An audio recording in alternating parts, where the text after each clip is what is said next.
जय मिथिला बाबूजी। देखिए, आज हम आपको सेकेंड चैप्टर पढ़ाएंगे। सबसे आसान भाषा में इसका गारंटी हम लेते हैं। सबसे आसान भाषा में, नोट का बात हो या फिर समझने की बात हो, हर एक चीज़ का। ठीक, अभी तक हम पढ़ चुके हैं मैनेजमेंट मतलब क्या, प्रबंध क्या है।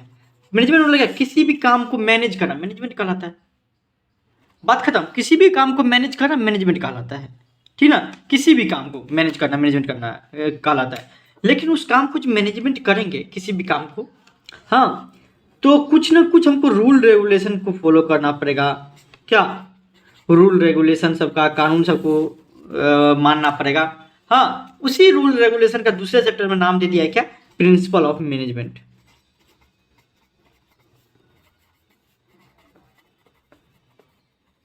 और कुछ नहीं है। हम जो मैनेज कर रहे हैं, अर्थात क्या समझिए कि प्रबंध के सिद्धांत मतलब क्या गया कि हम जो मैनेज कर रहे हैं कोई भी काम या डिसीजन जो ले रहे हैं, जैसे मान लीजिए डिसीजन क्या ले सकते हैं बिजनेस में कि 1 महीना के अंदर हम जो बोले हुए थे आपको 5 लाख रुपया हमको कमाना जैसे हो, ये मेरा क्या डिसीजन लिए हुए हैं। तो कुछ ना कुछ रूल रेगुलेशन किस तरीके से काम करेंगे, उसी का नाम दे दिया है क्या, प्रिंसिपल ऑफ मैनेजमेंट। अर्थात है क्या, principle of management means provide guidelines to manager. मतलब क्या, हम जो मैनेजर हैं, जो मैनेज करता है उसको बोलते हैं मैनेजर बिजनेस में। तब ना बोलते हैं एमबीए करके क्या होता है, मास्टर इन बिजनेस एडमिनिस्ट्रेशन होता है एमबीए। वो सब क्या बनता है, मैनेजर बनता है। बैंक का भी क्या होता है, मैनेजर होता है। वो क्या करता है, हर एक चीज को मैनेज करता है। ठीक है। तो प्रिंसिपल ऑफ मैनेजमेंट क्या है कि सिद्धांत एक आधारभूत सत्य होता है। जैसे ही प्रिंसिपल का बात हुआ तो वो सच होगा। कोई भी प्रिंसिपल हो दुनिया का, वो सच होता है, मतलब आधारभूत सत्य होता है, जो प्रयोग, अनुसंधान तथा अभ्यास के व्यवहारिक विश्लेषण द्वारा तैयार होता है तथा यह विभिन्न क्रियाओं में मार्गदर्शन करता है। मान लीजिए कि आपको कहीं जाना है, हाँ, तो क्या करते हैं आप, गूगल मैप खोल लेते हैं, वो आपको ये बोलता है, डिसीजन दे देता है इस तरीके से, यहाँ जाइए वहाँ जाइए, ऐसे करिए ऐसे करिए, और आप पहुँच जाते हैं मंजिल पे।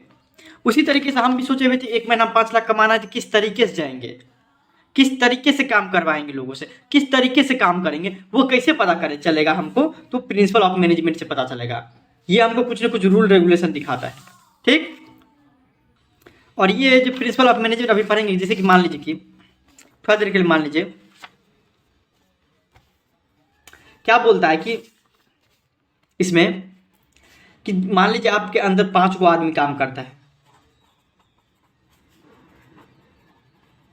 तो आप क्या करिए, प्रिंसिपल ऑफ मैनेजमेंट हमको क्या बोल रहा है ये समझिए कि मान लीजिए हम सोचे भी थे 1 महीना में 5 लाख कमाना है, 5 को आदमी को रखे हुए काम कर रहा है, तो प्रिंसिपल ऑफ मैनेजमेंट क्या करेगा, ऐसे नहीं करिए काम। बोलेंगे कैसे करेंगे, तब कुछ न कुछ रूल रेगुलेशन हमको बताइएगा ना। ये क्या बोलेगा कि देखो, एक आदमी को दे दो तुमको माल बनाने के लिए, मतलब क्या, सामान बनाने के लिए।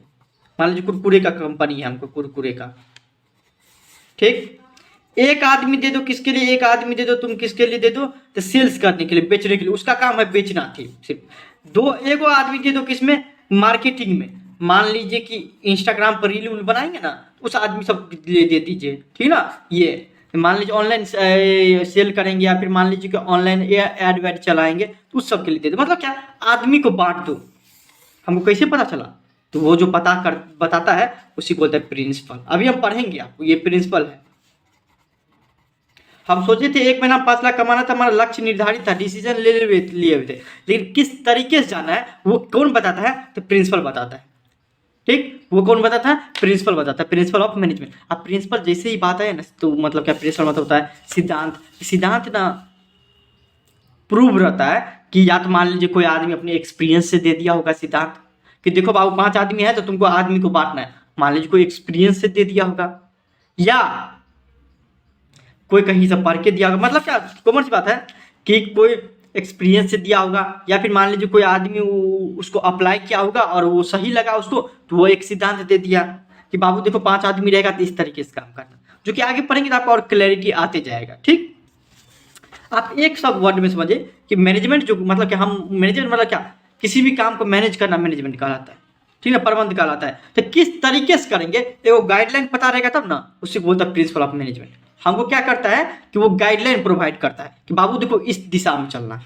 ठीक, जैसे कि हम उसके बाद जो फीचर्स आए, नेचर इसका पूछ देते रहता है, तो वो हमको पढ़ना जरूरी है, इसलिए इसमें टाइम लगेगा कि नेचर या फीचर्स प्रिंसिपल ऑफ मैनेजमेंट का क्या है, प्रबंध के सिद्धांत का क्या विशेषता है। तो पहला विशेषता क्या है, प्रिंसिपल ऑफ मैनेजमेंट ना हर एक जगह इसका एप्लीकेबल होगा, हर एक जगह। जब मुकेश अंबानी भी करेंगे और हम जो छोटा बिजनेस करेंगे उसमें भी करेंगे। ठीक, principal of management. Principal of management मतलब क्या, हम आपको बता दिए थे ना कि एगो मैनेजमेंट क्या बोलता है कि 5 को आदमी थे, 5 को का अलग अलग काम दे दो, जो जो जो जिसमें बेस्ट है। ये क्या कौन बताता है, प्रिंसिपल ऑफ मैनेजमेंट बताता है। तो वो यूनिवर्सल है। मुकेश अंबानी भी वही करता होगा कि जो कॉल सेंटर में एक आदमी को रखा होगा, मैनेजमेंट करने के लिए एक आदमी को रखा होगा, ऑडिट करने के लिए एक आदमी को रखना होगा, माल बेचने के लिए एक आदमी को रखा होगा। हर एक आदमी जो उसका सेट रहता है, ठीक है ना। और हम जो बिजनेस करेंगे छोटा मोटा, हम भी उसी काम से करेंगे। मतलब क्या, प्रिंसिपल ऑफ मैनेजमेंट हर एक जगह पाया जाता है। ठीक, सार्वभौमिकता है, सार्वभौमिक मतलब हर एक जगह। फ्लेक्सिबिलिटी, लोचशीलता। मान लीजिए कि हमको चेंज करना होगा कहीं पे भी मान लीजिए हमको चेंज करना पड़ेगा, तो आप उसमें चेंज कर सकते हैं। मान लीजिए कि 5 गो आदमी है, जिसमें से बोलता है एगो आदमी को इस काम में रखो। अब मेरा मन है, मान लीजिए मेरा बिजनेस दूसरे टाइप का है, मेरा मन है 3 गो आदमी को क्या लिखे, हम 3 गो आदमी को रखे माल बनाने के लिए। मतलब क्या कि ये आपको कुरकुरे बनाने के लिए, क्योंकि कुरकुरे का डिमांड ज़्यादा है। अब बाकी हमको ज़्यादा आदमी का जरूरत नहीं पड़ता है, 5 गो आदमी है तो 3 आदमी को दे देंगे। तो फ्लेक्सिबल, आप अपने हिसाब से कर सकते हो उसमें चेंजेज। ठीक ना, ये बोल रहा है क्या कि ये फ्लेक्सिबिलिटी अपने हिसाब से उसमें चेंज कर सकते हैं। ठीक ना, प्रिंसिपल तो दे दिया कि काम का बंटवारा कर दो, ठीक ना, काम का बंटवारा कर दो। प्रिंसिपल दे दिया कि आपको ज़्यादा आदमी है तो क्या करो, काम का बंटवारा कर दो। ये हमको गाइडलाइन प्रोवाइड कर दिया, लेकिन आप पे भी डिपेंड है कि क्या करिएगा क्या नहीं। वो मतलब फ्लेक्सिबल है, इसे समझिए। ये जनरल गाइडलाइंस है, मतलब सामान्य मार्गदर्शन है। ठीक ना, मतलब प्रबंधन के सिद्धांत समस्या को हल करने के लिए दिशा निर्देश करता है। जैसे आपको प्रिंसिपल ऑफ मैनेजमेंट पढ़ेंगे ना कितने तरीके का है, तो आपको हर एक चीज़ क्लेरिफाई हो जाएगा। देखिए, ये जो बनता है प्रिंसिपल ऑफ मैनेजमेंट, प्रैक्टिस से बनता है या प्रैक्टिस एक्सपेरिमेंट्स, हम आपको बताए थे, अभ्यास एवं प्रयोग के द्वारा निर्माण होता है। कि मान लीजिए कि जैसे कि अभी हम आपको बताएंगे कि हेनरी फ्यूल क्या था। ये जो बंदा था ना हेनरी फ्यूल, एक जगह ना माइनिंग में काम करता था। मतलब मान लीजिए लेबर, ऐसे समझिए कि लेबर में काम करता था। उसके बाद लेबर से क्या हो गया, आपको मैनेजर बन गया। जब मैनेजर बना ना, इसका कहानी क्या है हेनरी फ्यूल का, जब मैनेजर बना तो देखा क्या, गौर करते क्या कि देखो अच्छा, मतलब इस तरीके से काम करना चाहिए। मैनेजर बनता है तो क्या कर, वो बोला क्या, 14 प्रिंसिपल दे दिया। वो बोला क्या कि काम का विभाजन कर दो। वो देखा कि अगर काम को विभाजन कर देते हैं और एक आदमी एक चीज में स्पेशलाइज्ड हो जाता है, तो वो उस काम को बढ़िया तरीका से कर देता है। आप मान लीजिए आपको अकाउंट का टीचर बना देंगे, अकाउंट जिंदगी भर पढ़ेगा, तो अकाउंट में आपको कोई भी हरा नहीं सकता है क्या। तो वो वही प्रिंसिपल उसी को दे दिया कि प्रिंसिपल ऑफ मैनेजमेंट बना दिया कि डिवीजन ऑफ वर्क, कार्य का विभाजन कर दो। ठीक, पहले 5वां समझ लेते तब आपको समझेंगे।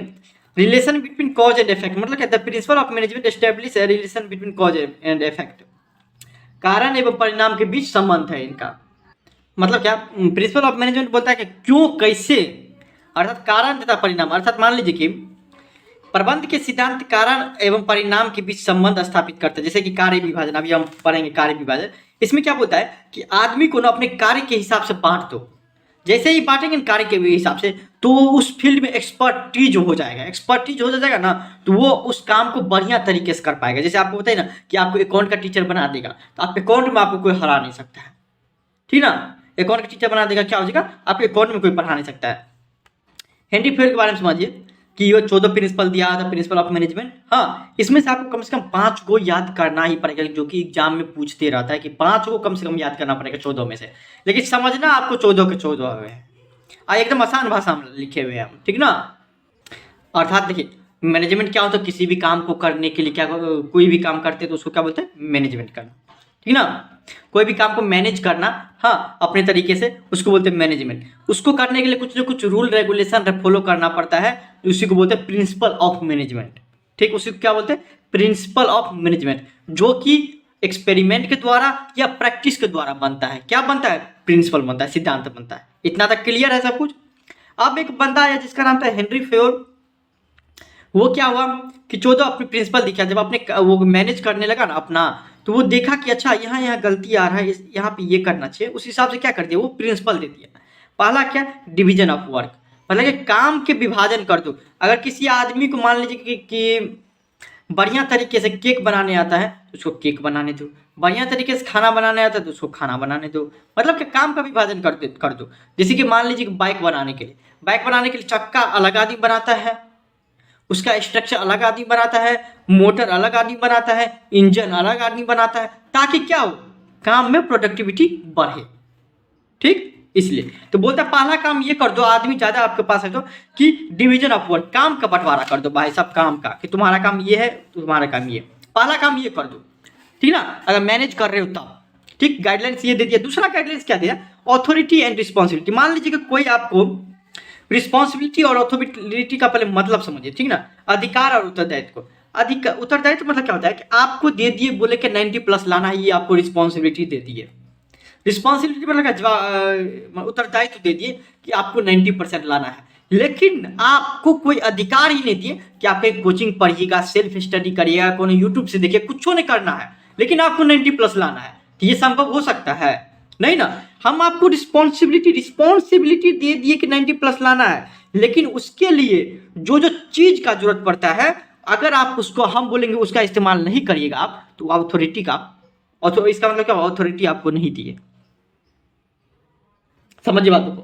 ऑथोरिटी मतलब क्या हो गया, ऑथोरिटी मतलब क्या हो गया, मतलब बोलता है कि अगर मान लीजिए किसी को आप रिस्पॉन्सिबिलिटी देते हैं कि 90+ लाना है, तो उसको अधिकार भी दीजिए, उसको अधिकार भी दीजिए कि 90+ लाने के लिए अगर किसी चीज का उसको जरूरत पड़ेगा तो वो उस चीज का इस्तेमाल कर सकते हैं। कॉपी का जरूरत पड़े तो कॉपी खरीद सकता है, पेन का जरूरत पड़े तो पेन खरीद सकता है, सपोर्टिव फ्रेंड से पढ़ना होगा सपोर्टिव फ्रेंड से पढ़ सकता है। मतलब क्या हो गया, अगर मतलब बोला क्या कि बहुत सारा ये होता है कि आपको बोलता है कि 5 लाख का सेल कर लेना है, लेकिन आपको ये भी बताओ कि अगर मान लीजिए कि रॉ मटेरियल का जरूरत पड़ा, या फिर मान लीजिए कोई दूसरा मैनेजर का जरूरत पड़े तो वो ला सकता है, तब 5 लाख का सेल होगा, वैसे नहीं होगा। रिस्पॉन्सिबिलिटी तो दे दी 5 लाख का सेल करना है, लेकिन उसके पास वो अधिकार भी दीजिए कि वो एक्शन ले सकता है, किसी को जरूरत पड़े तो बिजनेस में ला सकता है, किसी को जरूरत पड़े तो वो बिजनेस से हटा भी सकता है। तो अथॉरिटी भी दीजिए उसको, अधिकार भी दीजिए।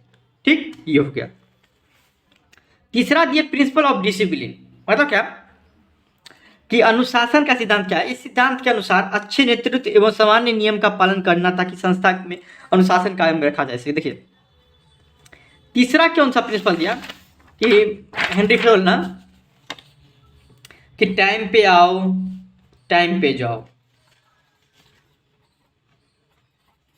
टाइम पे आओ टाइम पे जाओ, टाइम पे लंच करो, टाइम पे फिर से काम आ जाए। मतलब क्या, डिसिप्लिन आपके अंदर रहना चाहिए। पहला काम ये, मतलब तीसरा बात ये बोला कि आपके अंदर डिसिप्लिन रहना चाहिए।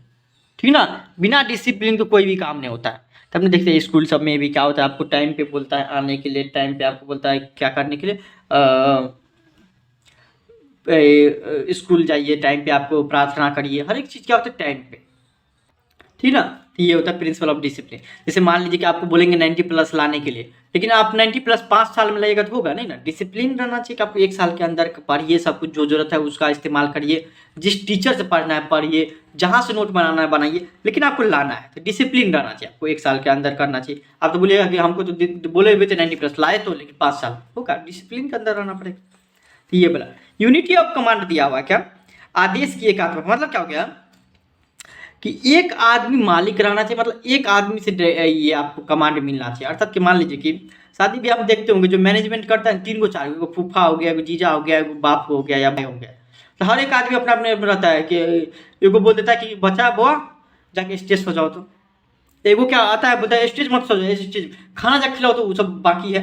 ओह नया आदमी आया, विधायक जी आए, पानी पी लो। मतलब क्या हो गया, एक आदमी कमांड नहीं देते रहता, मतलब क्या होता है कि वो क्यों काम नहीं कर पाता, वो बच्चा एक भी काम नहीं कर पाता है। तो वो आपको क्या दिया है कि यूनिटी ऑफ कमांड दिया है, कि बोले हैं क्या कि एगो जैसे कि lower manager, middle manager, top manager, ये सब होता है ना, तो उस तरीके से बोलता है बना देने के लिए, ताकि एक आदमी किसी आदमी को क्या करे, डायरेक्शन दे, कमांड दे।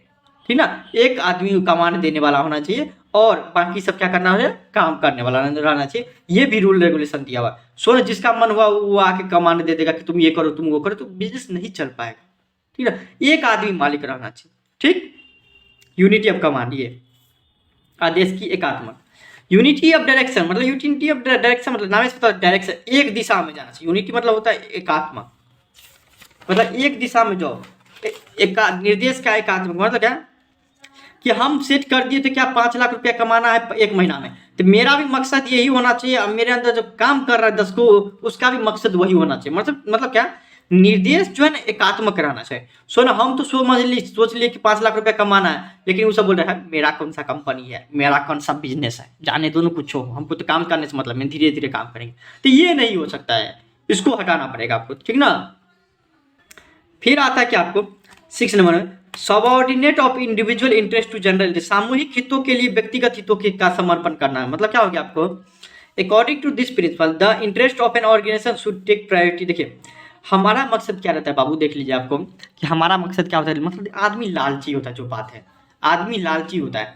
जैसे कि बोलेगा क्या कि बिजनेस का कुछ हो, हमको क्या लेना देना है, हमको अपने से मतलब है ना, हम उस वहाँ पे काम कर रहे हैं ना, हमको अपने से मतलब है, हमको अपना सैलरी मिलना चाहिए, बस हो गया और कुछ नहीं।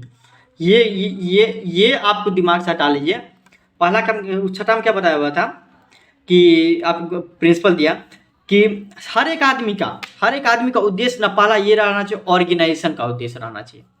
हर जैसे कि मान लीजिए कि इंडिया में भी, सॉरी देखिए मतलब क्या होता है, देखिए इंडिया में भी क्या होता है, जो मान लीजिए कि जब देश की बात होता है ना, सब एकजुट हो जाते रहता है, ठीक है। जब पाकिस्तान से, चाइना से या कहीं भी किसी भी देश से लड़ाई होता है, क्या हो जाता है, आपको एकजुट होना चाहिए, हो जाता है। तो वो क्या होता है कि मतलब हमारा जो विधायक सब रहता है या कोई भी विपक्ष सब ही रहता है, उसका भी उद्देश्य क्या रहता है कि कम से कम सत्ता में आए विपक्ष का। लेकिन जब बात आता है देश का, तो सब एकजुट हो जाता है, तब उस लोग का क्या होता है, अपना जो ये इंटरेस्ट रहता है वो मर जाता है। उसी तरीके से क्या रहता है कि हर एक आदमी को व्यक्तिगत हित क्या क्या रहेगा ये बताइए। तो एक आदमी का सोच क्या रहेगा बिजनेस में, कि हमारा प्रमोशन हो, हमारा सैलरी बढ़े, हाँ बिजनेस का कुछ हो, कोई मतलब नहीं, ऐसा नहीं सोचना चाहिए बाबू। क्या होना चाहिए कि हर एक आदमी को क्या रहना चाहिए, उद्देश्य पहला ये रहना चाहिए कि ऑर्गेनाइजेशन का उद्देश्य पूरा होना चाहिए, उसके बाद मेरा, ठीक। ये आपको क्या कर दिया है, प्रिंसिपल दिए हुए थे। उसके बाद क्या हुआ, कर्मचारी का परिश्रम। मतलब क्या, मान लीजिए कि कोई भी कर्मचारी है तो उसका परिश्रम जो है ना, एकदम मान लीजिए कि 15-15 घंटा काम कराते हैं, 500 रुपये देंगे तो होगा नहीं ना। तो बोल रहा है उचित आपको कम से कम कर्मचारियों का परिश्रम देना है, ठीक ना। Remuneration of employees should be fair and reasonable. नहीं तो क्या होगा, काम कंपनी छोड़ के भाग जाएगा। बोट कंपनी का ओनर अमन गुप्ता क्या बोल रहा था कि हम JBL में काम करते थे, हम बोले क्या मालिक को जो कम से कम आपको मेरा जो 40-50 लाख रुपया रहना चाहिए सैलरी, लेकिन नहीं बढ़ाया था, हम कंपनी छोड़ के आ गए, अपना कंपनी बना दी। वही बात है, आपका कंपनी छोड़ के चले जाएगा सब, अगर आप मान लीजिए काम करा रहे हैं उस हिसाब से पैसा नहीं दे रहे तब। उसके बाद जो आता है सेंट्रलाइजेशन है डिसेंट्रलाइजेशन। मतलब क्या होता है, केंद्रीकरण और विकेंद्रीकरण। मतलब क्या होता है कि सेंट्रलाइजेशन और डिसेंट्रलाइजेशन मतलब क्या होता है कि हमारा जो पावर है, मान लीजिए कुछ पावर को सेंट्रलाइज करना चाहिए, कुछ पावर को डिसेंट्रलाइज करना चाहिए। मतलब केंद्रीयकरण विकेंद्रीयकरण। मतलब क्या होना चाहिए कि अब मान लीजिए टाटा कंपनी जो नमक बनाता है,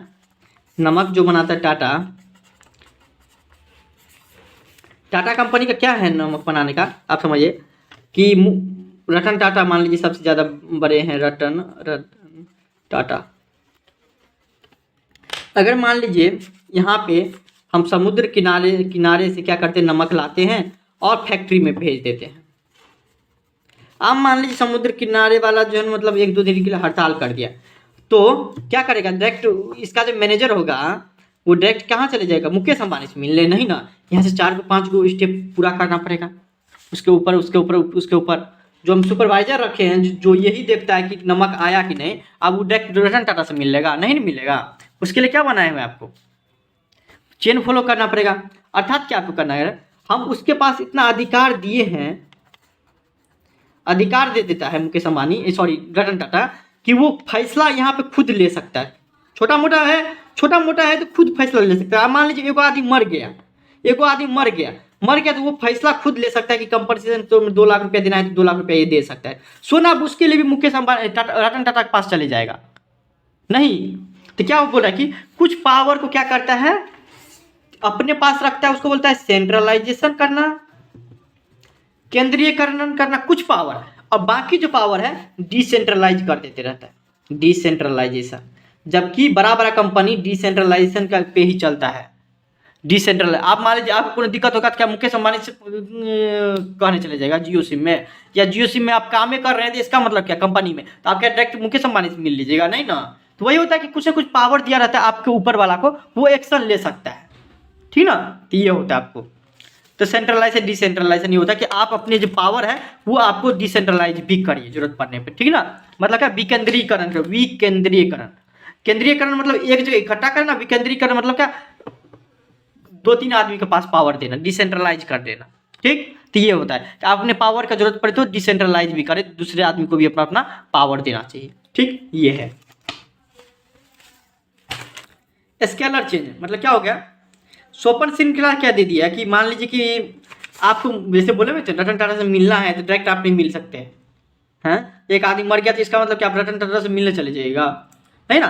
आपको क्या होगा उसके ऊपर उसके ऊपर उसके ऊपर उसके ऊपर कर कर करके उसके बाद जाना पड़ेगा, अगर जाना भी होगा, नहीं तो उससे पहले ही उतना पावर दे दिया रहता है रतन टाटा कि आप संभाल लीजिए, संभाल लेते रहता है। अर्थात मान लीजिए स्केलर चेंज मतलब क्या हो गया कि वो बोले हुए हैं क्या कि नमा जो प्रिंसिपल दिए वो आपको ऑथोरिटी, अपना जो अधिकार है। सोपन श्रृंखला से तात्पर्य एक औपचारिक अधिकारी रेखा से है जो उच्चतम अधिकारी से निम्नतम अधीनस्थ तक की एक सीधी रेखा में चलती है। मतलब क्या, अगर आपको किसी काम करना होगा तो एक आपको पहले लोअर मैनेजर के पास जाना पड़ेगा, वो जाएगा मिडिल लेवल के पास, उसके बाद टॉप लेवल के पास, लेवल मैनेजर के पास जाना पड़ेगा। अर्थात ये क्या है, स्केलर चेन बना दो। बराबर बिजनेस में क्या बोला कि एक स्केलर चेन बना दो, सोपन श्रृंखला बना दो। इसे समझने वाली बात है सिर्फ। प्रिंसिपल ऑफ ऑर्डर क्या हो गया कि ऑर्डर मतलब ये क्या हो गया, व्यवस्था। ऑर्डर मतलब क्या हो गया यहाँ पे, व्यवस्था। मतलब क्या, एक उचित आदमी को उचित स्थान पे रखो, योग्य आदमी को योग्य स्थान पर और रखो। और जैसे कि मान लीजिए कि मतलब क्या, प्रिंसिपल ऑफ ऑर्डर क्या हो गया, प्रिंसिपल ऑफ ऑर्डर सही जगह पे सही आदमी को रखना है, क्या कहलाता है, प्रिंसिपल ऑफ ऑर्डर कहलाता है, ठीक। मान लीजिए प्रिंसिपल ऑफ ऑर्डर का एक और दे देते हैं एग्जाम्पल, प्रिंसिपल ऑफ ऑर्डर का एक और एग्जाम्पल दे देते हैं। क्या बहुत अच्छा एग्जाम्पल याद आया था कि ऑर्डर, जैसे मान लीजिए केक बनाते हैं हम लोग, या फिर मान लीजिए रेस्टोरेंट के भी आए होंगे, आप लोग गए होंगे, 100% गए होंगे रेस्टोरेंट होटल। क्या करता है, आपको ऑर्डर रहता है पहले क्या कि जो मान लीजिए थोड़ा बहुत इंग्लिश से स्पीकिंग वगैरह सब आता है उसको कहाँ पर रख दीजिए, वेटर बना दीजिए, ठीक। जो बढ़िया से खाना बनाने में, बहुत बढ़िया खाना बनाने में उसका सेफ रख दो। उससे भी ज़्यादा बहुत बकलोर है तो उसको साफ सफाई पे रख दो। मतलब राइट पर्सन को राइट जॉब के लिए रखना है, क्या करते ऑर्डर में एक फिक्स कर दो, ठीक ना। तो ये बोला प्रिंसिपल ऑफ ऑर्डर, ठीक, व्यवस्था का सिद्धांत। प्रिंसिपल ऑफ इक्विटी मतलब क्या हो गया आपको कि इक्विटी मतलब हो गया समता। समता मतलब कि समान। अगर मान लीजिए आपके अंदर काम कर रहा है उसको आप गरियाइएगा तो वो अच्छा से काम कर पाएगा, बताइए आप ही। हाँ, गाली गलौज करके जो आप काम करवाएगा तो काम कर पाएगा नहीं ना। मतलब प्रिंसिपल ऑफ इक्विटी क्या बोलता है, समता का सिद्धांत। मतलब क्या बोलता है कि जो भी व्यक्ति है, हाँ, जो भी आपके अंदर काम करता है उसको ना एकदम पूरा इंसान की तरह बिहेव करिए ना भाई साहब। अब जानवर की तरह काम करवा रहे हैं, खटा रहे हैं, होगा नहीं ना। गाली गलौज दे रहे हैं तो कितना दिन हो रहेगा, नहीं, ऐसा नहीं होना चाहिए। समता का अधिकार मतलब क्या, जितना हो सके उतना आप उसके साथ न्याय करिए, जितना हो सकता है उतना उसके साथ उदार करिए। मतलब क्या, आपको माया भाव सब रखिए और काम कराए बढ़िया से। अब 10 घंटा का काम है 10 घंटा कराइए। अब पढ़ा लिखा नहीं है तो 15 नहीं, अगर पढ़ा लिखा कोई नहीं मिला मान लीजिए तो आप उससे 15 घंटा काम कराइएगा, नहीं ना। तो प्रिंसिपल ऑफ इक्विटी रहना चाहिए, ठीक। स्टेबिलिटी ऑफ पर्सोनल मतलब स्थायित्व का सिद्धांत। मतलब क्या हो गया, सबसे बड़ा ये होता है, सरकारी नौकरी क्यों करता है लोग, पता है कि उसमें ये रहता है कि जॉब फिक्स है, कुछ भी हो जाए। लेकिन प्राइवेट जॉब क्यों नहीं करते रहता, कितना पैसा मिलता है, क्यों, क्योंकि यही चीज़ नहीं रहता कि स्टेबिलिटी ऑफ पर्सोनल, स्थायित्व का सिद्धांत। मतलब क्या, कब किसको निकाल दे कोई भी नहीं बोल सकता। देखिए कोरोना टाइम में कितना का नौकरी चले गया था, कितना का नौकरी चले गया था। तो वो क्या हो गया, स्टेबिलिटी ऑफ पर्सन, मतलब कितना का नौकरी चले गया। तो वही बोल रहा है कि कम से कम उसको विश्वास दिलाओ, या फिर मतलब ये स्टेबिलिटी और पर्सनल रहना चाहिए। मतलब क्या, जॉब सिक्योरिटी, स्थायित्व रहना चाहिए, ठीक। ये भी एक प्रिंसिपल दिया, गाइडलाइंस दिया ताकि मैनेजमेंट आप कर सके।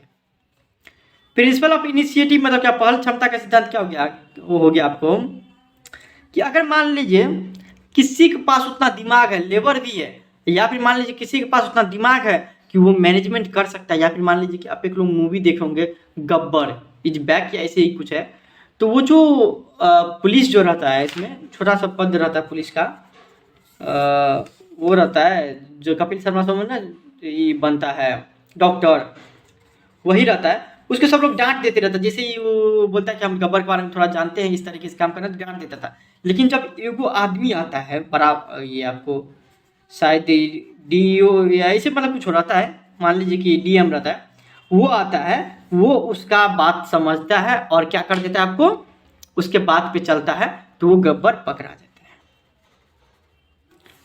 ठीक ना, गब्बर का 90% क्या होता है, आपको डील वहाँ का पता चल जाता है कि कहाँ पे रहता है, क्या होता है, सब कुछ पता रहता है। तो वही बात है, अगर मान लीजिए किसी में आपको पास उतना कैपेसिटी है कि बिजनेस कर सकता है, या फिर मान लीजिए आपको कोई सुझाव दे सकता है, तो किसी को कम मत आंकिए। ये भी बोल रहा है कि according to this principle employees in the organization must be given an opportunity in making an executive plan. मतलब क्या, पहल क्षमता का सिद्धांत क्या होता है, इस सिद्धांत के अनुसार संगठन में कर्मचारियों को योजना बनाने तथा उसे क्रियान्वित करने का अवसर दिया जाना चाहिए। कि योजना बनाएगा, उसको पूछा करो इससे कि देखो हम इस तरीके से काम कर रहे हैं, कोई नया कंपनी खोल रहे पटना में, सही रहेगा, बोलेगा ठीक है सर कोई दिक्कत नहीं खोल लीजिए, तो मतलब हर एक आदमी को लगेगा नहीं मेरा भी यहाँ पे क्या है दायित्व है कि पूछता है। या फिर मान लीजिए कोई आदमी रहेगा बोलेगा कि पटना में ये दिक्कत हो रहा है, हाँ लाइए ना, हाँ हम वहाँ के रहने वाले थे, हम जानते हैं बढ़िया से, हम उसको ज़्यादा अच्छा से एग्जीक्यूट कर पाएंगे, तो वो क्या करता है, वो उसको दे देता है।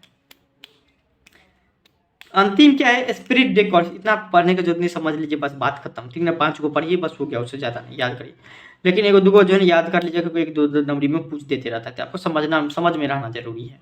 ठीक, स्पिरिट डे कोर्स मतलब एकता की भावना का सिद्धांत। Whole organization should function as a team, every member of the team should work to achieve organization goal. एकता की भावना का सिद्धांत क्या होता है, इस सिद्धांत के अनुसार समस्त कर्मचारियों में एकता की भावना एवं सिद्धांत, तो इसमें बोलता है एकता रहना चाहिए, बिना एकता का काम नहीं होगा। बस बात करें स्पिरिट डे कोर्स मतलब एकता की भावना, हर एक आदमी के अंदर एकता रहना चाहिए। कोई कुछ बोल रहा है मैनेजर, तो ठीक है मैनेजर के पास साथ चलेंगे, कोई दिक्कत नहीं, ठीक है ना। तो ये होना चाहिए कि स्पिरिट डे कोर्स एकता की भावना रहना चाहिए हर एक। तो 14 इतना तक समझ लीजिए, उससे ज़्यादा आपको दिक्कत नहीं होने वाला है। इसमें तो आपको 14 प्रिंसिपल ऑफ मैनेजमेंट, ठीक है। दिक्कत कहीं होगा तो कमेंट करिए, ठीक ना। और या आपको पूछ भी सकते हैं इंस्टाग्राम पे फॉलो करके, ठीक ना। अब देखिए नया जो आया है साइंटिफिक मैनेजमेंट, पहले क्या था कि प्रिंसिपल ऑफ मैनेजमेंट पढ़े थे, जहाँ पे जो है 14 प्रिंसिपल ऑफ मैनेजमेंट जो दिया हुआ है आपको हैंडी फ्यूल की तरह, वो खत्म हो जाता है, वहाँ साइंटिफिक मैनेजमेंट शुरू हो जाता है। साइंटिफिक नाम से पता चलता होगा किसी भी काम को आधुनिक तरीके से करना।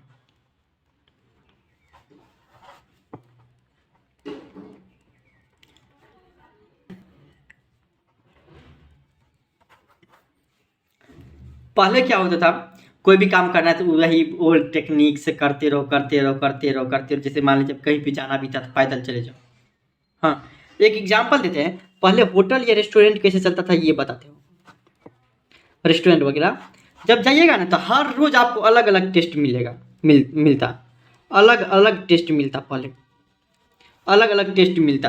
क्यों क्यों क्या क्या होता है, जैसे अपना लोग खाना नहीं बनाते थे, जैसे आप होटल रेस्टोरेंट सॉरी आप लोग लॉज में रहते होंगे या कहीं पे रूम लेके, तो आपका हर दिन अलग अलग टेस्ट बन जाता है, टेस्ट चेंज हो जाते रहता है। लेकिन कभी बड़ा बड़ा रेस्टोरेंट जाइए, कैफ़े जाइए अभी के टाइम में, वहाँ पे जिस दिन जाइएगा ना उस दिन सेम टेस्ट मिलेगा। पता है क्यों, वो लोग साइंटिफिक मैनेजमेंट का यूज करता है। साइंटिफिक मैनेजमेंट का यूज करता है क्या, कि उसको पता है कि मान लीजिए 1 किलो पनीर बनाना है तो नमक कितना दिएंगे वो भी लिखा रहता है कि 200 ग्राम नमक देना है, मिर्ची मसाला कितना देना है, पूरा फिक्स रहता है क्वांटिटी, धनिया कितना देना है, पनीर मसाला कितना देना है, तेल कितना देना है, ये सब पूरा का पूरा फिक्स रहता है, 110% फिक्स रहता है कि इस तरीके से बनाना है। तो वो क्या होगी, साइंटिफिक मैनेजमेंट। देखिए पहले क्या होता था, अपने एक्सपीरियंस के हिसाब से बना दो, बस बात खत्म। हर दिन जो है अलग अलग टेस्ट हो जाता था। लेकिन अब क्या हुआ, उसी काम तो सेम है लेकिन अलग तरीके से कर रहे हैं, उसी को बोलते हैं scientific management, technique of scientific management. देखिए साइंटिफिक मैनेजमेंट क्या होता है, literally meaning of scientific management is performing the work of management in scientific management, मतलब वैज्ञानिक प्रबंध क्या हो गया? वैज्ञानिक प्रबंध का अर्थ किसी भी कार्य को, प्रबंधकीय कार्य को वैज्ञानिक तरीके से करना है। वैज्ञानिक तरीके से मतलब नया तरीके से करना, क्या कहलाता है? Scientific management. हम भी पहले भी तो खाना बना रहे थे, ऐसा बात नहीं होटल वोटल पहले नहीं था, लेकिन उसी को अलग तरीके से कर रहे हैं। तो आपको क्या होता है, इसमें फिक्स रहता है कि इतना आपको क्वांटिटी देना है, उतना आपको क्वालिटी मेंटेन करना पड़ेगा। ठीक, पहले ऐसा नहीं रहता था, अपने एक्सपीरियंस के हिसाब से बनाते। इसी काम को एक अलग तरीके से करते, उसी को बोलते साइंटिफिक मैनेजमेंट।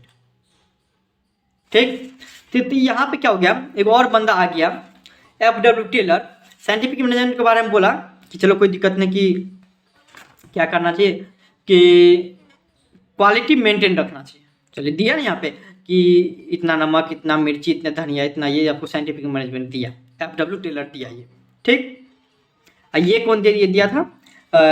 हेनरी फेवल दिया हुआ था।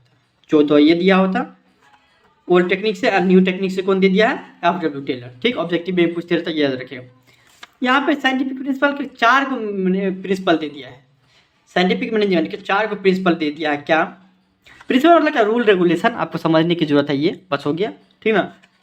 साइंटिफिक करना कैसे है साइंटिफिक मैनेजमेंट, वो हम आपको टेक्निक के थ्रू पता करेगा, जो कि आगे पढ़ेंगे कि साइंटिफिक मैनेजमेंट किस तरीके से काम करता है, कैसे करना है, वो हम आपको आगे पढ़ेंगे। पहले ये समझ लीजिए 4 जो प्रिंसिपल दिया था, प्रिंसिपल मतलब क्या? रूल रेगुलेशन दिया हुआ है कि इस तरीके से चलना है आपको। पहला क्या? Science note rule of thumb, मतलब क्या? वैज्ञानिक न की रूढ़िवादिता, ये आपको दिया हुआ है पहला। वही जो अभी हम बताए हैं कि मतलब क्या, पुराने तरीके से नहीं कि एक्सपीरियंस के हिसाब से देते रहो, खाना बनाते रहो, होटल में बेचते रहो, नहीं, अब कुछ नया होना चाहिए। Science note rule of thumb मतलब क्या हो गया कि पुराने तरीका से नहीं, एकदम जो पुराने पद्धति से बनाते आ रहे, खाना बनाते आ रहे उस तरीके से, अब नया पद्धति से बनाओ, हर दिन टेस्ट सेम रहेगा। कहीं नहीं, कभी नहीं बोलेगा नमक कम है कि मिर्ची कम है। ठीक, सबसे बढ़िया जो टेस्ट होगा वो हर दिन आपको मिलेगा। यही पहला क्या, कोई भी काम करो तो वैज्ञानिक तरीके से करो, ना कि पिछले तरीके से करते आ रहे। आप कहीं पे जाना भी होगा तो पैदल निकल जाएंगे, पहले बुढ़वा से पैदल जाता था, हाँ, अब बाइक ले लेते, टाइम बचेगा। तो ये कहता है पहला, तो ये प्रिंसिपल कहता है। दूसरा आपको क्या बोलता है? Harmony note Discord. ये सब आसान है 4 को।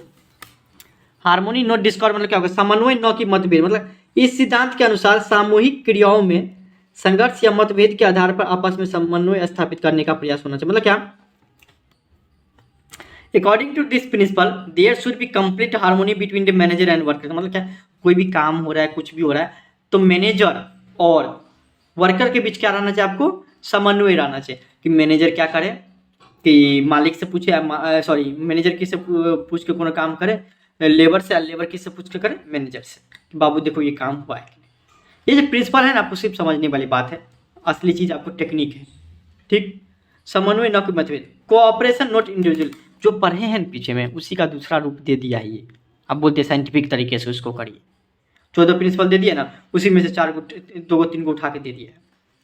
कोऑपरेशन नॉट इंडिविजुअलिज्म, मतलब सहयोग न कि व्यक्तिगत, मतलब कि वैज्ञानिक प्रबंध व्यक्तिगत की स्थान पर सहयोग प्राप्त करने में संबंधित। मतलब कि जैसे कि आपको बताया हुआ था क्या है यहाँ पे,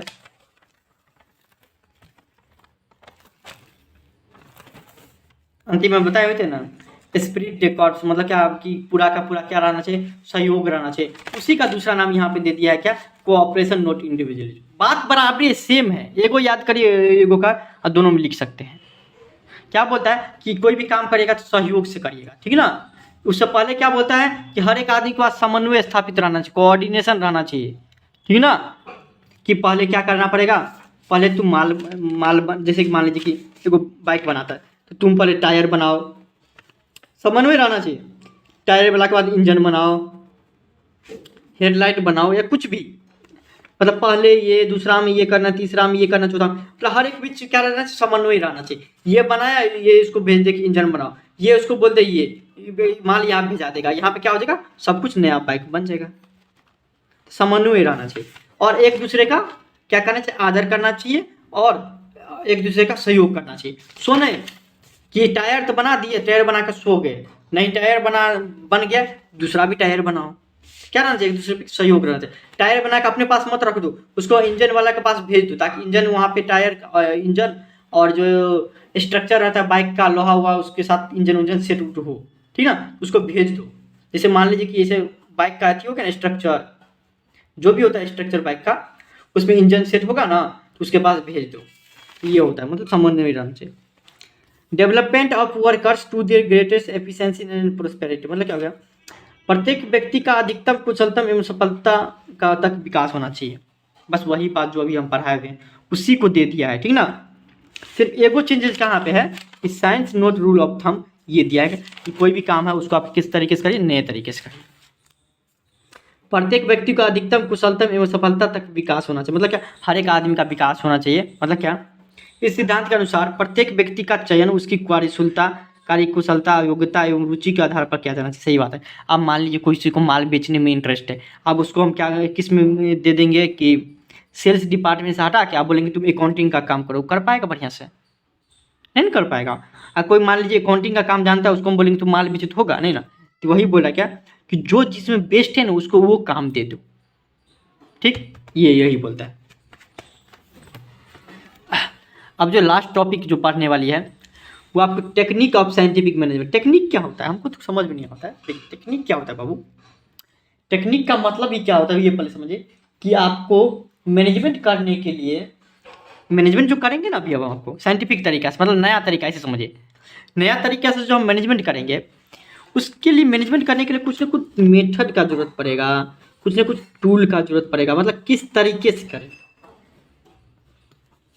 भाई हम तो बोल दिए नए तरीके से करेंगे, लेकिन किस तरीके से करें वही बताता है कौन? टेक्निक। इस टेक्निक से करिए, ठीक, इस टेक्निक से करिएगा तो आपको मतलब कहलाएगा कि साइंटिफिक मैनेजमेंट हो रहा है, ठीक। क्या हो रहा है? साइंटिफिक मैनेजमेंट हमारा हो रहा है, मतलब क्या, वैज्ञानिक तरीके से काम हो रहा है। अगर इस तरीके से करेंगे तब टेक्निक, मतलब क्या, किस तरीके से काम करें, ठीक ना। मेथड या टूल, कौन मेथड से करें या कौन टूल से करें, हाँ, तो इस तरीके से आप काम करिएगा तब ये कहलाएगा कि साइंटिफिक मैनेजमेंट हो रहा है। पहला क्या?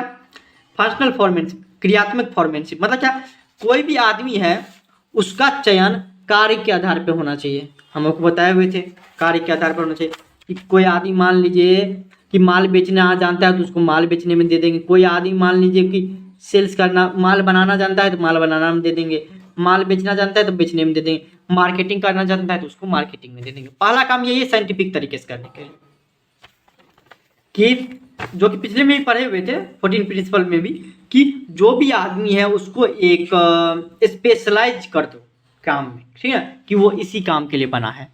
पहला ये है, आपको इस तरीके से आप साइंटिफिक मैनेजमेंट कर सकते हैं। पहला कि जो भी आदमी है वो जिस चीज़ में जाना चाहता है पहले उस काम में उसको दे दो। कोई बच्चा 12th के बाद किस में जाना चाहता है? सीए बनना, उसको सीए बना दो। कोई एमबीए करना चाहता है एमबीए करवा दो। मतलब जो जिसमें ज़्यादा, पहला काम वही है कि साइंटिफिक मैनेजमेंट करने के लिए वो काम करो, ठीक। फंक्शनल फॉर्म, फंक्शनल मतलब क्या होता है? काम काम काम काम, काम के आधार पर बंटवारा करो, ठीक। दूसरा standardization of work. Standardization of work क्या हो गया कि कोई भी, आप क्या बोला है कि कार्य का प्रमाणीकरण, मतलब क्या, देखिए आपको जैसे हम आपको बताए हुए थे कि पहले भी होटल चलता था अभी भी होटल चलता था, लेकिन आपको स्टैंडर्ड मेंटेन इसमें क्या कर दिए, स्टैंडर्ड मेंटेन क्या कर दिए, हर दिन ना अब सेम टेस्ट होगा, क्वालिटी में चेंजेस नहीं होगा। तो वही बात बोल रहा है कि यहाँ पे जो कभी नमक कम हो जाता था कभी नमक ज़्यादा, वो इस टाइप से काम नहीं होना चाहिए। अभी आप स्टैंडर्ड कर दीजिए हर एक चीज़ को स्टैंडर्ड, ठीक। तो दूसरा काम ये बोला कि अगर आप मान लीजिए कि साइंटिफिक मैनेजमेंट करना चाहते हैं, दूसरे तरीका ये है कि कार्य का प्रमाणीकरण कर दो, मतलब क्या, काम जो कर रहे हैं हम उसको स्टैंडर्ड कर दो, ठीक ना। कि मतलब नमक इतना देना है स्टैंडर्ड कर दिए, मिर्ची इतना देना है, धनिया इतना देना है, पनीर इतना देना है, हाँ, मीट मसाला इतना डालना, हर एक चीज़ का क्या कर दिए, स्टैंडर्ड सेट कर दिए, ठीक, ठीक ना। जैसे आप मान लीजिए बर्गर किंग जाइएगा या डोमिनोज पिज्ज़ा, तो हर दिन एक ही टाइप का टेस्ट होगा। क्यों? क्योंकि वो कार्य का क्या कर दिया, स्टैंडर्डाइजेशन कर दिया कि हर एक दिन आपको सेम टेस्ट मिलेगा, ठीक। तो वही काम हो रहा है कि आपको पहले काम क्या करिए, स्टैंडर्डाइजेशन करते हो, ठीक ना। कार्य का प्रमापीकरण कर दो, प्रमाप कर दो, माप लो कि इस तरीके से इतना देना है, इस तरीके से इतना देना, स्टैंडर्ड मेंटेन कर दो, ठीक है ना। तो सिंप्लीफिकेशन ऑफ वर्क, मतलब क्या हो गया, कार्य का सरलीकरण कर दो, मतलब क्या हो गया आपको, कार्य का सरलीकरण मतलब सिंप्लीफिकेशन, मतलब क्या, सिंप्लीफिकेशन मतलब करना क्या, क्या हो गया कि जो भी अलग अलग एक्टिविटी है ना उसको काट कर सिंप्लीफिकेशन करेगा कोई काम के लिए, तो वो उसका प्रोडक्टिविटी बढ़ जाएगा ऑटोमेटिक, ठीक। सिंप्लीफिकेशन ऑफ वर्क क्या हो गया, कार्य का सरलीकरण करना, अर्थात क्या, मान लो क्या, कोई आदमी को हम सेल्स डिपार्टमेंट में रख दिए 5 साल, वो न मास्टर हो जाएगा, उसको पता होगा कहाँ पे क्या बोलना है, कहाँ पे क्या नहीं, ठीक है ना। तो ये क्या हो जाता है, आपको सिंप्लीफिकेशन ऑफ वर्क, काम सिंप्लीफिकेशन कर दे, तुमको दूसरा काम नहीं करना है, सिर्फ और सिर्फ सेल करना है, ठीक। तो वो आपको क्या हो जाएगा, उसमें स्पेशलाइज हो जाएगा, अर्थात सिंप्लीफिकेशन ऑफ वर्क। अर्थात इसका मतलब क्या हो गया, ये समझिए, कॉमन हो रहा है कि अगर आपके पास अनवांटेड एक्टिविटी है, मान लीजिए कि एगो एग्जाम्पल समझाते हैं कि आप लोग के वो घर बनाने के लिए आता होगा लेबर सब, तो लेबर सब क्या करता है, बीच बीच में खैनी खा लेता था, ठीक ना। एगो ईंटा जोड़ता था, खैनी खा लेता था, फिर क्या हुआ, एगो ईंटा जोड़ा, साला शिखर खा लेता था, एगो ईंटा जोड़ा, फिर क्या हो गया, आपको पानी पीने चले जाता था। तो ये सब देखते हुए क्या हो गया कि बोला, देखिए ये जो अनवांटेड एक्टिविटी है, जो कि ना करता फिर भी काम होता, मतलब क्या अनवांटेड एक्टिविटी है, ठीक ना। वो बोला कि आपको जो है काम कराएंगे 6 घंटा, लेकिन ये सब काम नहीं करना पड़ेगा, ताकि प्रोडक्टिविटी क्या हो गया, बढ़ गया। कार्य का सरलीकरण, मतलब क्या, सरलीकरण से तात्पर्य हो गया कि किस्सों, आकार या आयामों को समाप्त कर उसके स्थान पर नई किस्में तैयार करना है। इसको समझिए बात को सिंपल, कि जो गलत गलत काम करते रहता है काम करने वक्त, उसको हटा देना ही क्या कहलाता है, सिंप्लीफिकेशन ऑफ वर्क। बात खत्म। अब तो आपको बोलेगा देखा खैनी नहीं खाने का जरूरत है आपको, ठीक ना, बीच में शिखर खाते तो उसको खाने का जरूरत नहीं है। अर्थात क्या करते, हम सिंप्लीफिकेशन करते, अनवांटेड एक्टिविटी नहीं देखना चाहते, बात खत्म। कोई भी अलग एक्टिविटी नहीं, काम से काम मतलब रखो, बात खत्म। साइंटिफिक स्टडी ऑफ वर्क 4 में आता है क्या, साइंटिफिक स्टडी, कार्य का वैज्ञानिक अध्ययन। स्टडी का अर्थ हो गया कि अध्ययन करना है, मेथड स्टडी क्या हो गया, कार्यविधि अध्ययन करना, ठीक, मतलब एनालिसिस करना, ठीक। अब क्या होगा, मेथड स्टडी क्या होता है कि आप पहले काम करते रहिए, समझे, करते रहिए, और जो बेस्ट तरीका है ना, वही आपका क्या हो गया, मेथड स्टडी। तो मान लीजिए कि अब एक आदमी रहता था, शेफ वगैरह सब, चाकू से काटते रहता था, मान लीजिए प्याज को, वो एक टाइम में ऐसा आया, जब वो देखा क्या, हम ऐसे पकड़ के काटते हैं ना तो बढ़िया तरीके से तुरंत कट जाता है, वैसे छोड़ के काटते हैं तो टाइम लग जाता है। तो अर्थात उसके लिए बेस्ट क्या हो जाएगा कि पकड़ लो उसको, काटते रहो। तो वो हो गया मेथड स्टडी। कोई भी काम करने के लिए जो आपके हिसाब से बेस्ट होगा, बेस्ट तरीका, वही कहलाता है मेथड स्टडी। समझिए बातों को। It refers to identification the most suitable way to do a particular activity. कार्यविधि अध्ययन मतलब इसके अंतर्गत किसी कार्य में पाई जाने वाले विभिन्न क्रियाओं का विस्तृत विश्लेषण अध्ययन किया जाता है। मतलब क्या, मान लीजिए आपको आपके अनुसार सबसे बढ़िया तरीके से जो काम होगा उसी को बोलते हैं मेथड स्टडी। अब मान लीजिए कि खाना भी बना रहे हैं, हाँ खाना बना रहे हैं, अब कोई बोलता है कि क्या मतलब सब्जी उब्जी सब कुछ काट लेता है, उसके बाद खाना चढ़ाता है। एक आदमी क्या करता है, चावल चढ़ा देता है, इधर से सब्जी काटते रहता है, क्या हो गया, टाइम भी बचा। हाँ तो क्या हो गया, आपको टाइम भी बचा और आपके हिसाब से सबसे बढ़िया तरीका वही है, तो आपके लिए क्या हो जाएगा, मेथड स्टडी हो जाएगा, कार्यविधि अध्ययन हो जाएगा। मोशन स्टडी क्या हो गया, मोशन स्टडी गति अध्ययन, जो कि अभी पढ़ चुके हैं। अननेसेसरी मोशन को हटाना, मतलब क्या हो गया, जैसे आपको अभी हम बताए हुए थे, इसके अंतर्गत कार्यों के दौरान की जाने वाली विभिन्न हरकतों का अध्ययन कर अनावश्यक हरकतों को हटाना है मोशन स्टडी में, ठीक।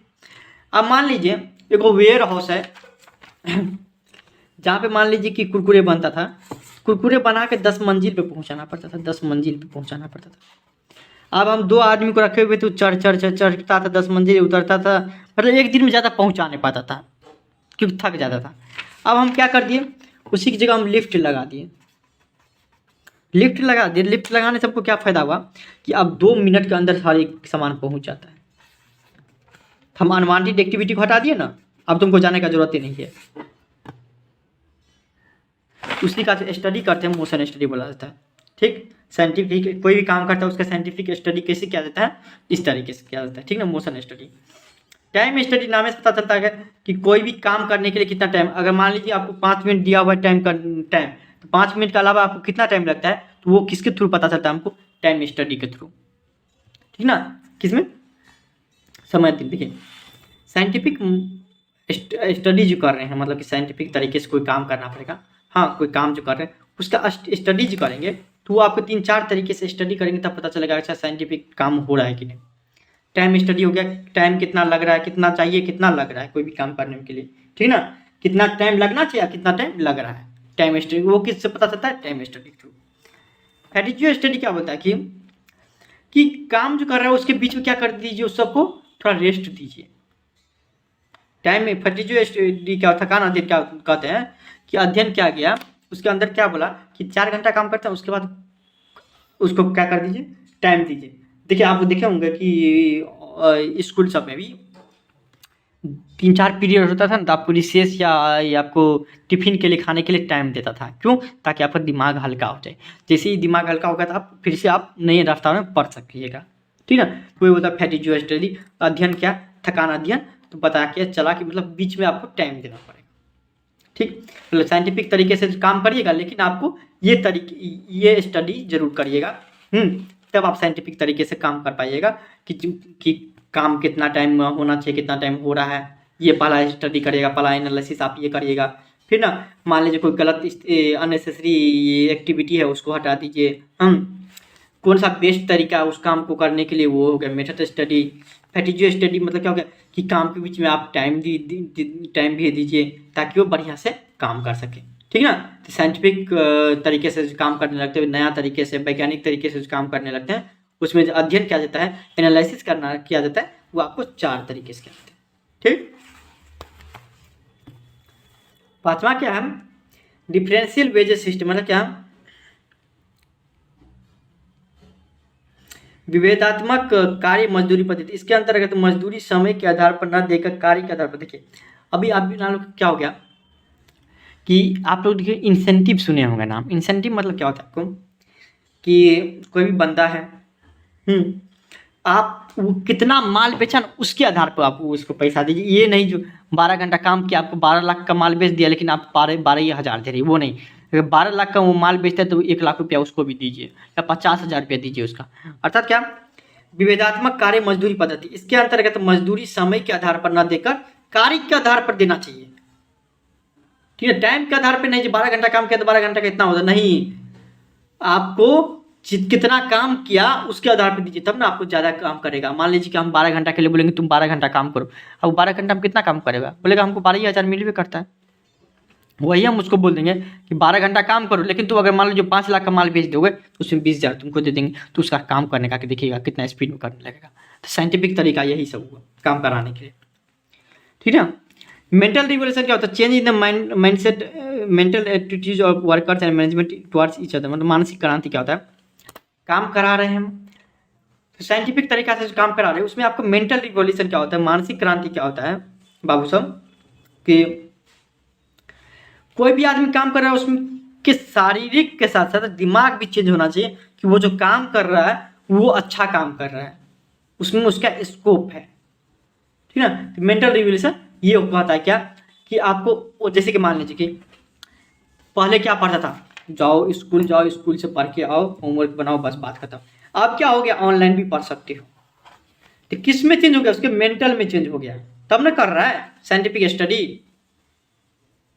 पहले क्या था, स्कूल से आओ, होमवर्क कंप्लीट करो, बस बात खत्म। अब क्या हो रहा है, ऑनलाइन भी कर सकते हो आप, कोई दिक्कत नहीं स्कूल जाने का। तो मेंटल रिवोल्यूशन भी चेंज होना चाहिए। ये कौन सा बोल रहा है कि टेक्निक ऑफ साइंटिफिक मैनेजमेंट, ठीक। कोई दिक्कत होता है फिर भी तो इंस्टाग्राम पर DM करिए, ठीक ना। कोई दिक्कत नहीं होगा। देखिए ये सब जो आपको समझ नहीं, एक बार लिख लीजिएगा, उसके बाद वीडियो देख लीजिएगा, समझ में आ जाएगा आपको, ठीक। Thank you so much.